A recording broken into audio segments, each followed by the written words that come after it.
Welcome back. Here we are with round two. So this is our second video for this week of August 17th. And so if you're following the schedule, and I'll just be updating it and reposting it on Moodle. But for this week of the 17th, you should be watching these two videos. Of course, coming to the class you need to, but there's no quiz this week. But next week, you'll have new videos to watch. But when you come to class, we'll discuss what was on the last video and this video.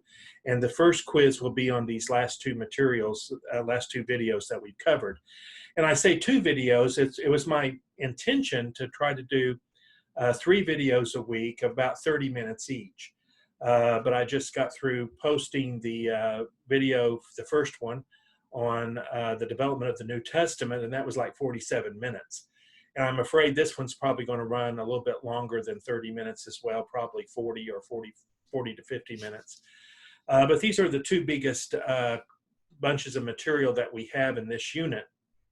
And so hopefully that will be enough for you to kind of work through and think about and look up terms and those kind of things. So this section here is going to be more of a historical story kind of thing, and so I think you'll find it rather interesting, and it's probably things that you've never really connected to the New Testament before.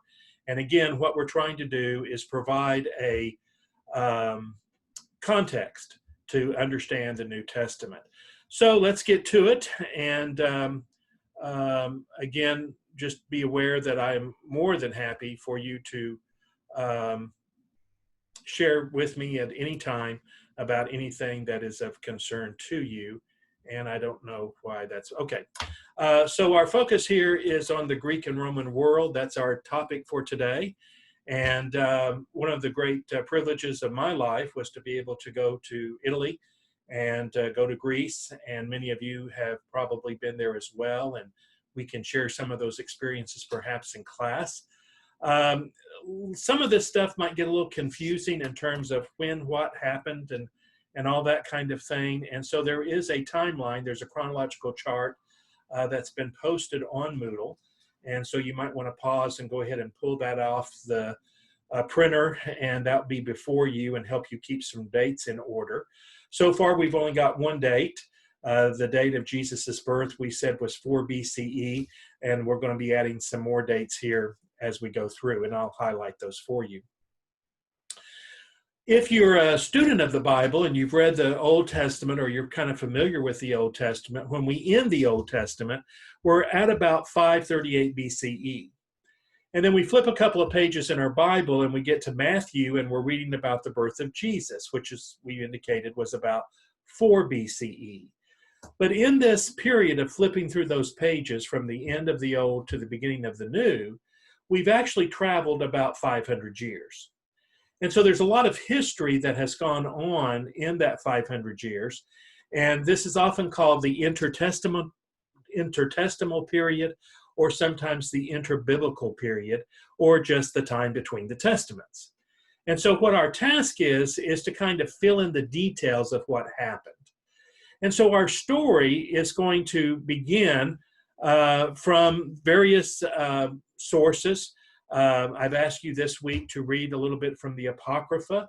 We talked about how that's a third section that is considered to be part of Scripture for our Catholic friends, but with the Reformation, the Protestants said, no, we're not going to accept the Apocrypha, we're just going to accept the Old and New Testament. So that's why if you've been raised in a Protestant tradition, the Apocrypha may not be familiar, but again, has information.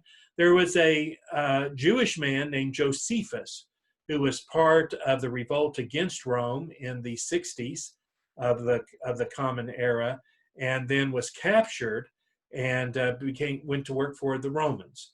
And he has provided some writings and some histories that are rather interesting, and of course, the histories from Greece and Rome itself.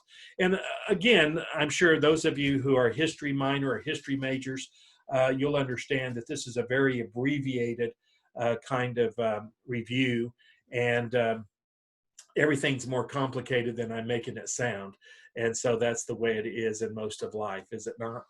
Well, the story begins in Greece with Philip of Macedon, And what Philip hoped for was there to be a united Greece. And so again, if I was in class, I would ask about what you remember from maybe studying in high school about Greece, about city-states and how each city was their own independent kingdom, if you will. Kind of like here in Mississippi, if Jackson had a king and we were there, and then you went to Meridian, and Meridian had their own king, their own rules, their own laws. They were independent ruling groups.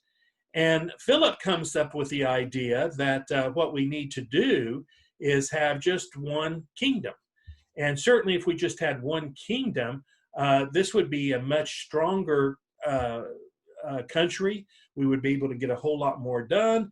And Philip says, oh, by the way, I'm happy to serve as your king. And of course, as you can imagine, that went over like a lead balloon. And for Philip's efforts, he was assassinated. So be careful of any new ideas that you have. And then again, of course, who took his place? It was his son. And so really that's where I wanted to get to, is who his son is. And for some of you know who his son is. And his son was a man by the name of Alexander. And he becomes known as Alexander the Great. He becomes king at 21 years of age. And what he does is he begins to gather an army and take revenge for his father's assassination. And it turns out he's quite good at doing this kind of stuff. And within 12 years, he has conquered the known world. Now, we'll get to that in just a moment, but let me also tell you who Alexander's influence was. His teacher, and in those days they had tutors. Of course, there was no Mississippi College, so that was not an option for Philip to send his son to get a good education like you're getting a good education. So he would have a tutor. And this is the bust of, and give you a moment to say who it is, but it's a bust of Aristotle. And Aristotle was Alexander's tutor. And what Aristotle had done, and of course this is the Aristotle of Socrates and Plato, he impressed upon Alexander the importance and superiority of the Greek culture. In other words, there is no better way to live than to live as a Greek. So Alexander took this all very personally. And so what you have here is a map, and to orient yourself a little bit, you see the Mediterranean Sea, and to the south of the Mediterranean Sea, you see Egypt, so that's Africa there. And then you have the Middle East there with between, north of the Red Sea. And then in tan, what you have is the movement of Alexander's army. So, he's leaving here in Macedonia, in Greece, there. Let's see, I don't know if the little arrow is showing, but here's Macedonia and Greece. And then he conquers all this land until he gets to here. And where is here? There to the extreme right of your screen, where it goes from tan to dark brown, is the border of India. And here at age 33, Alexander dies. Okay, it happens. So he dies as a very young man, but he has conquered quite a bit of land. And so hence he's known as Alexander the Great. And he dies about 323 BCE.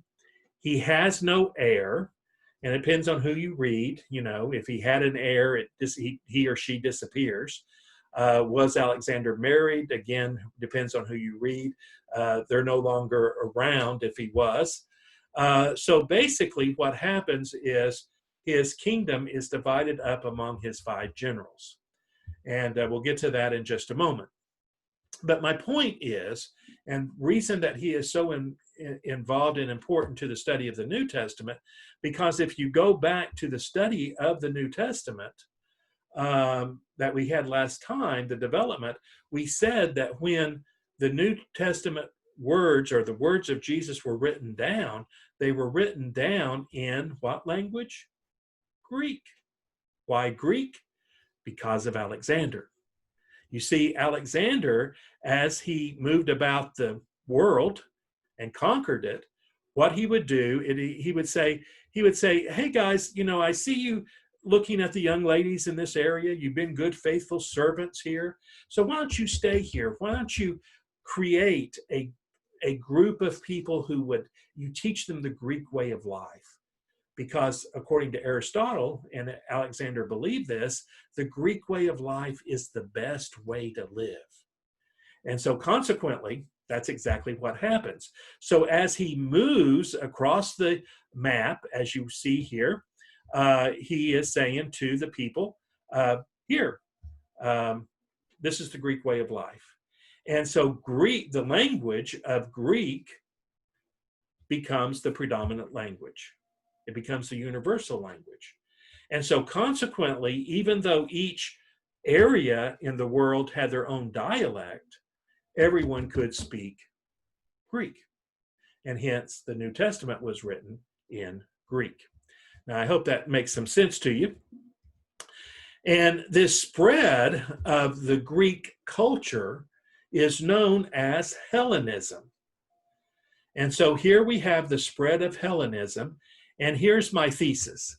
Alexander has done such a wonderful job of spreading Hellenism that it is very much incorporated into American culture. And so that's one of the discussion questions we'll have in class. How is Hellenism reflected in our American way of life?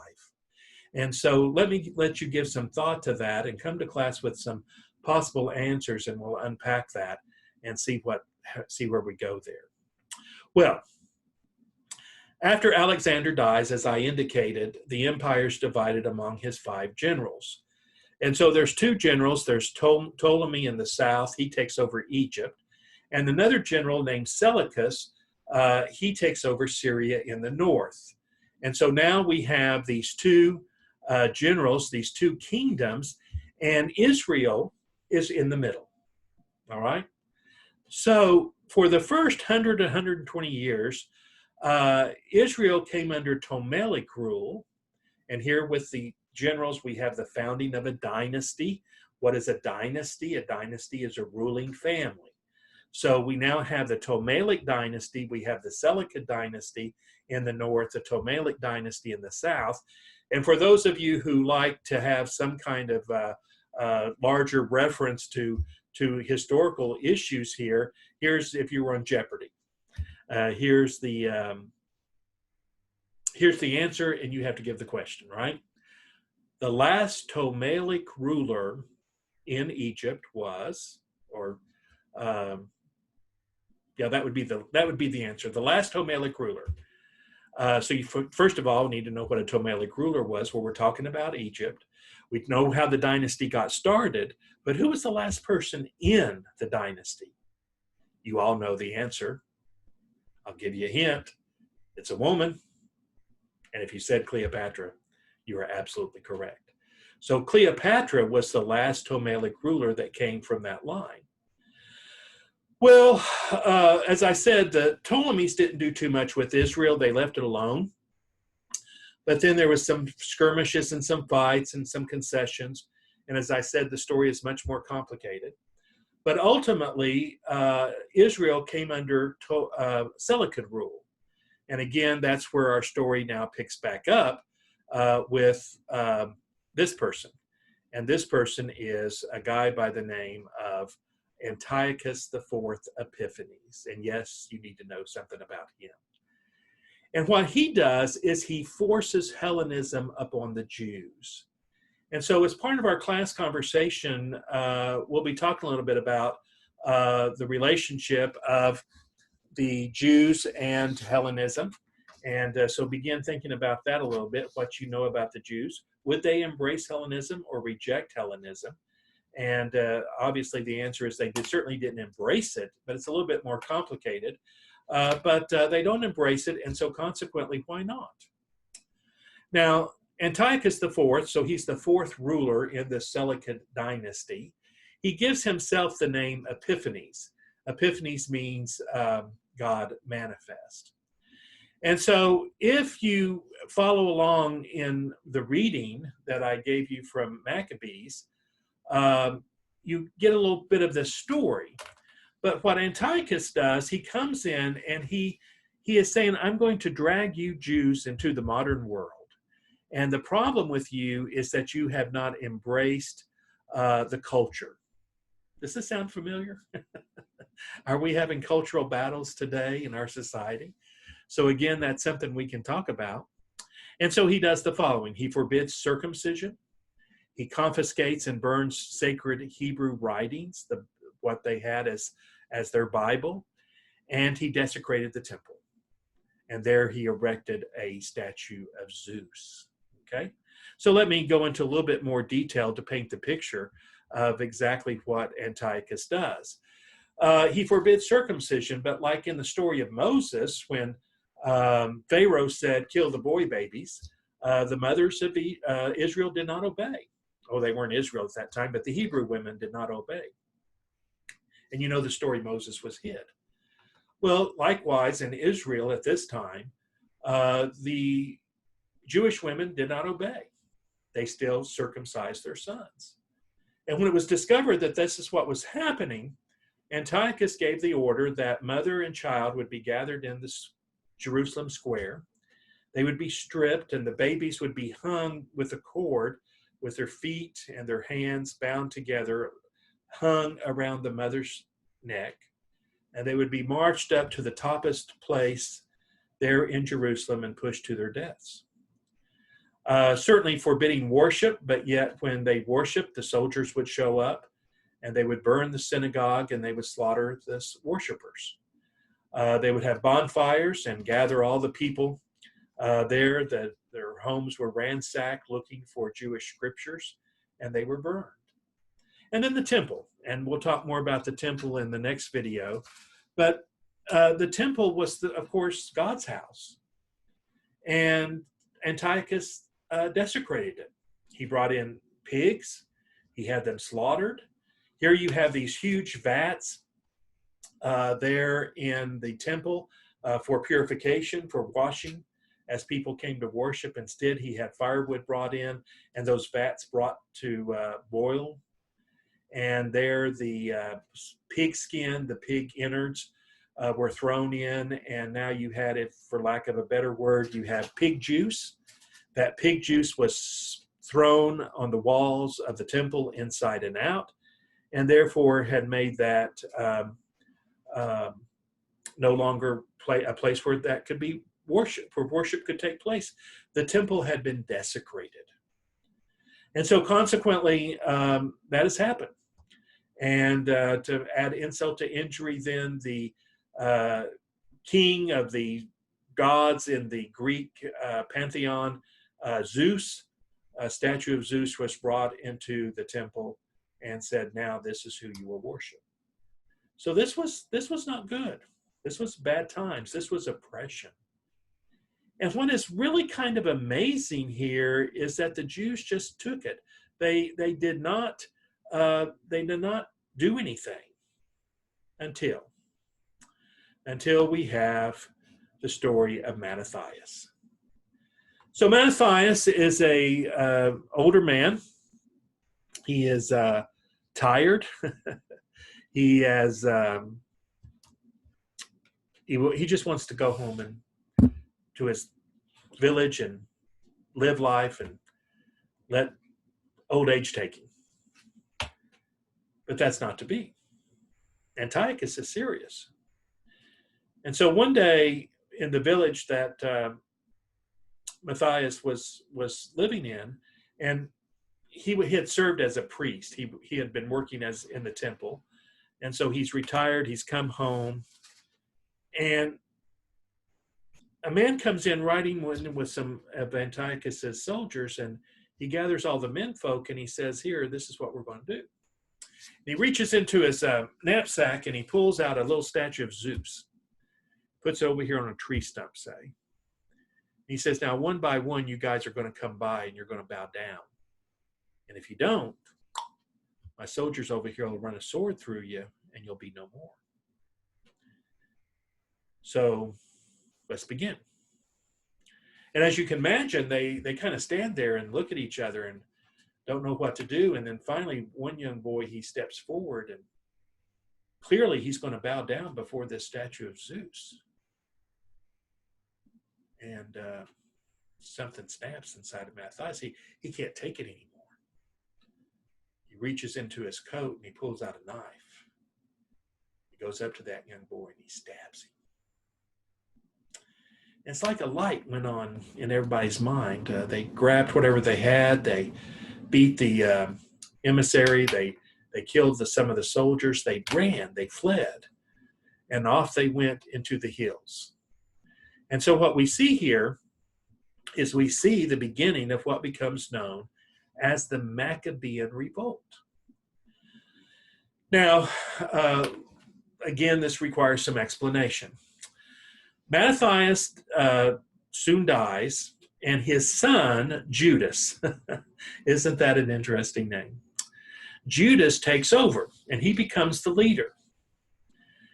And Judas becomes rather successful at fighting Antiochus' forces, or the Syrian forces, because remember, this is the part of the empire now that's known as Syria.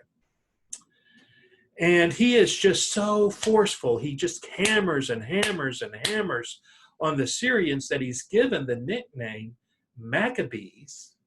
So he's known often as Judas Maccabees, but that's not his family name, but he's known as Judas Maccabees, which is known as Judas the Hammer. And it's not until 142, now look at that, 25 years from the time Antiochus comes in until the time that Israel gets independent, they're under this kind of internal war. And so that's a long time. But finally, in 142, they do achieve independence. Well, here's a story and here's a date to tell you again about this. So here we are at December 25th, 164 BCE. Interesting date again, isn't it? But we're still 164 years before the birth of Jesus. All right? So this is going to be recent history for those in Jesus's world, right? They're going to understand these stories and these images. But here's the story. Judas Maccabees, the hammer, had taken Jerusalem. And of course, the most important thing in Jerusalem is the temple. And so they set about restoring the temple. They take out the statue of Zeus, and they have to reconsecrate. They have to make, clean, purify, rededicate the temple for the worship of God. And in the temple, of course, they had oil lamps, and you can only use oil lamps that's been consecrated. And so off they go, and they get the report that there's only enough oil to use in the lamps, to burn the lamps for one day, and they will go out, and it will be another week before the other oil will be ready to be used in the temple. And they said, well, that's okay. We're going to move forward. And so they go ahead and consecrate the temple and have the ceremony. And you know what happens? Those lights, they continue to burn the next day, the next day, and the next day. And they burn until the other oil is ready to be used. And this was such a miracle that the Jews look back at that event today and they celebrate it. And you know what it's called? Well, you're absolutely right. Hanukkah. It's where Hanukkah comes from. And it's sometimes known as the Festival of Lights. And so I want you to know this date of 164 BCE because it gives you an approximate date to hang the Maccabean Revolt, okay? So you have some sense of appreciation of when that occurred. But you've also got a date where you can also hook and tell the story of Hanukkah So perhaps this season you might be with some friends and they say, Christmas, yeah, the Jews celebrate something like it, don't they? And you can say, well, not quite, not really. And you can tell them the story I just told. And they'll say, how do you know all this stuff? How are you so smart? And you can say, well, I go to Mississippi College. Well, finally, they get independence. And again, it's a very complicated story, and I wouldn't even bother with you writing this down. But just to kind of give you a sense of what's happening here, we have the establishment of the Hasmoneans, because the Hasmonean dynasty is the name of Mattathias and Judas's family. They were the Hasmoneans. So they turned eventually to Judas's descendants for leadership. Initially, they're ruled by the high priest. They have kings from 142 to 63. So what you see here is in a century, 100 years, in a limited amount of time, the Jews are self-ruling. And then the story shifts again. Now it shifts, focusing on a couple of brothers who are vying for the high priesthood. For being high priest. Yes. And these brothers are fighting, and people choose sides, and it had gotten so complicated that even some civil war was breaking out. People were taking sides that people were being killed. And to keep things simple, I would just call them Brother A, Brother B.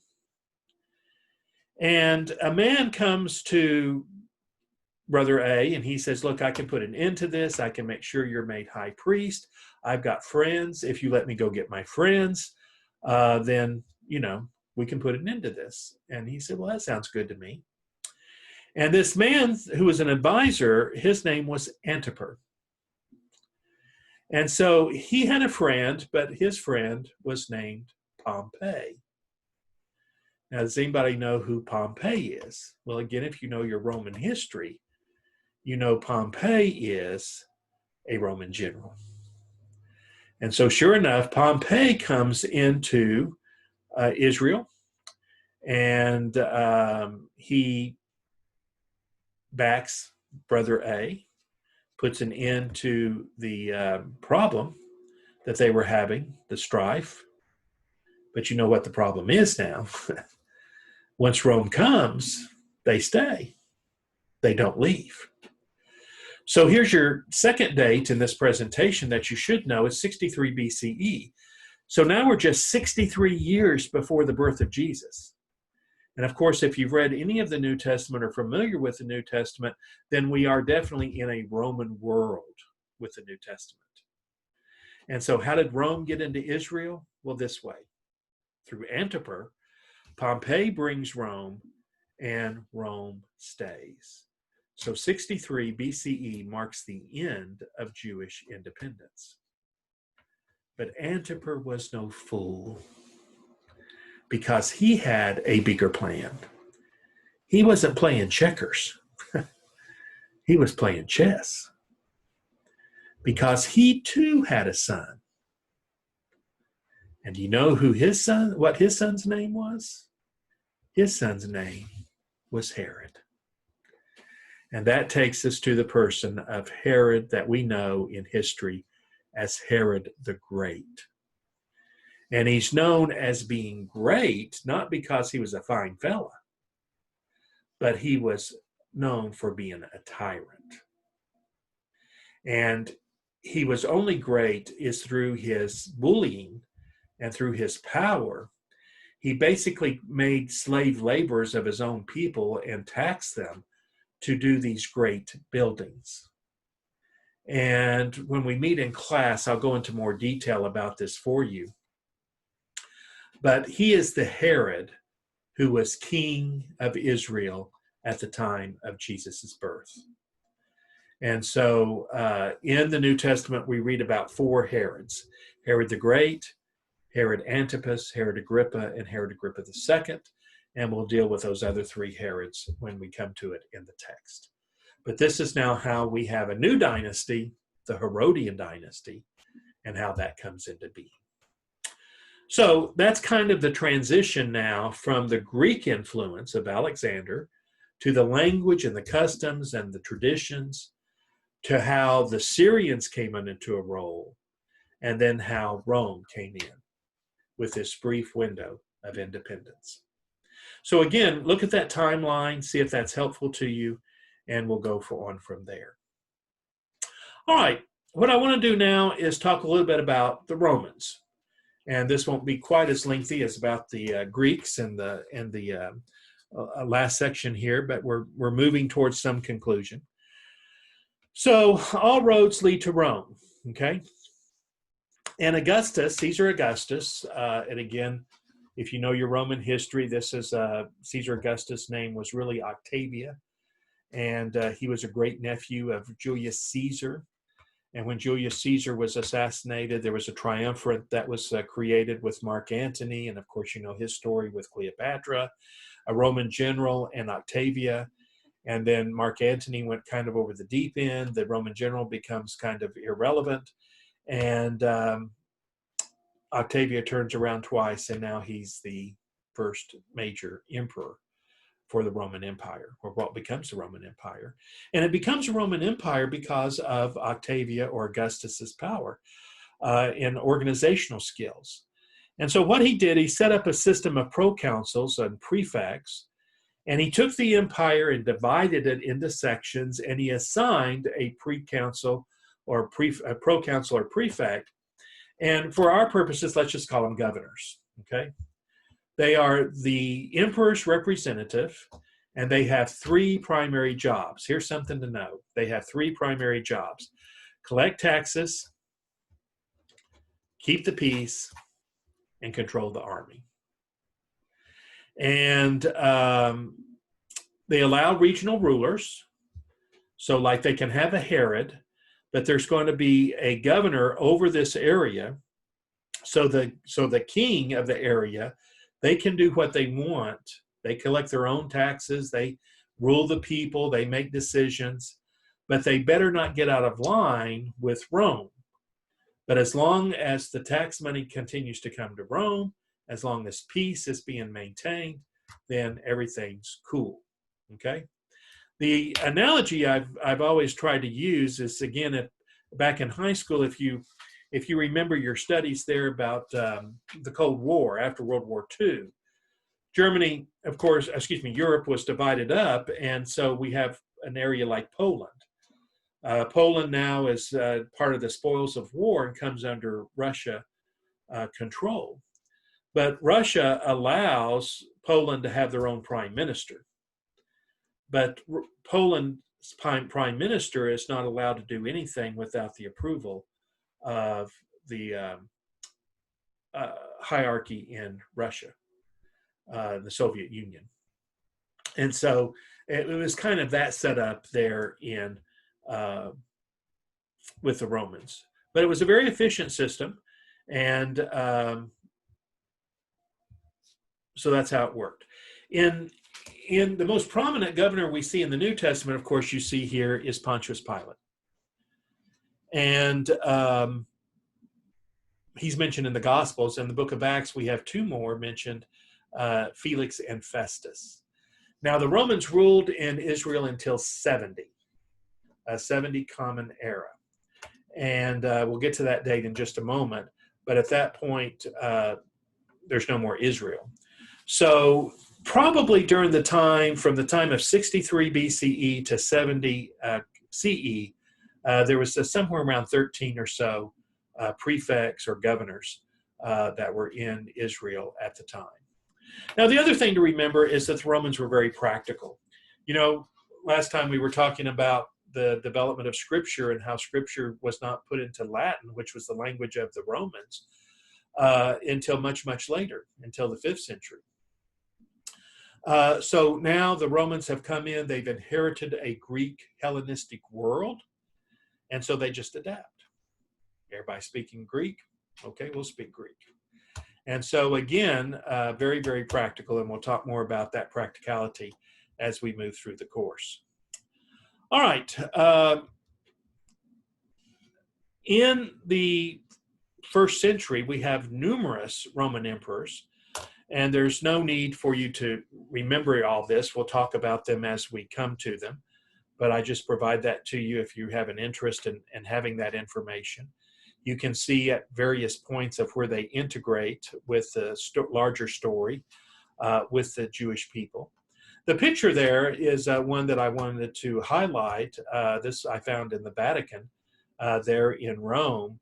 And I always kind of knew this, but to see it like this is really striking. But, you know, when we go to museums and see the marble statues, they're all white. But in the real world of Greece and Rome, or certainly in Rome, these statues were painted. And of course, now the paint is all worn away over time. But the ancient life was much more colorful and energetic than we give it credit for. And again, going to the practicality, many of the statues of Caesars in the cities had removable heads. And so whenever there was a new emperor, people would just chisel out a new head and place it on top of the already statue of the body. And there you go. No sense making a whole new statue. So again, practicality rules. The other thing I wanted to point out to you is how Augustus was referred to, and he brings peace, he brings security, he brings prosperity to the empire.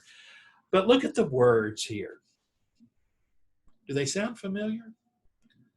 Lord, Savior, Redeemer, Liberator. These are the same words that are used to describe Jesus. So one of the ways in which we can read the New Testament,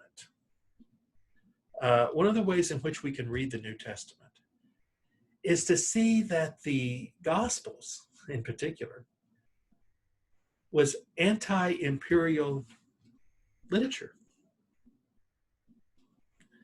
Think about that for a moment. Hey, you know, you think Caesar, Augustus, is the emperor? Well, he is. But you also think he's a savior, a redeemer, a Lord? Let me tell you a story and see if you might agree with this person that I'm going to tell you about. He's the real redeemer. He's the real savior. He's the real Lord. So friends, it's always important to take what we're reading and put it in a historical context. How were people hearing and understanding what was being read and said in those times? All right, back to our story. What do the Romans give us? They give us a lot of things, but here's their primary contributions. They give us the law. They give us the roads, and they give us the peace. And if you've traveled Europe, you've probably traveled on Roman roads, still in use. We could use some of their engineers in Mississippi, couldn't we? And here you see a picture of a Roman road, and you can see the track of a chair on a chariot or some other kind of vehicle, but could very well travel on that road today. Well made. Some 5,000 miles of road. Now, let's just pause here for a moment and think about how these three things, these three contributions, interrelate with one another. And again, I would say you might want to know what these three things are as well. And I've used the Latin to kind of boil it down to three words with three letters: lex, via, pax. But let's think about this. Think about how the law of Rome, when the Roman law was laid across the empire, that everyone had to adhere to a certain standard, how that brought some consistency and security to the country, to the empire. And that if you broke the law, if you caused a problem, if you disturbed the peace, retribution would be quick and swift. How? Because of the roads. What traveled on the roads? The army. So it's not like you're over here in this far corner of the empire and you're doing your own thing and think you've got a couple of years to kind of get away with what you want to get away with. Well, go back to the beginning here that we talked about when we were talking about the Romans, how it was set up. You have these prefects in certain areas. You've got these Roman governors, and they have a couple of legions of soldiers attached to each governor. And those legions can be moved at a moment's notice. And so it's not going to be years before the Roman army comes knocking at your door. It's going to be weeks. And then you might as well just kiss your wife goodbye and get ready, because Rome will not have it. How did they remain an empire for so long? I'm going to suggest it's because of the law, the roads, and the peace. This was something that Israel found out the hard way. It's in late 60s, 66 or so. The Jewish people are tired of some groups, and we'll talk more about groups later. But one particular group known as the Zealots, they don't like the Romans. And so the Romans had enough. The Jews are revolting. They've had enough.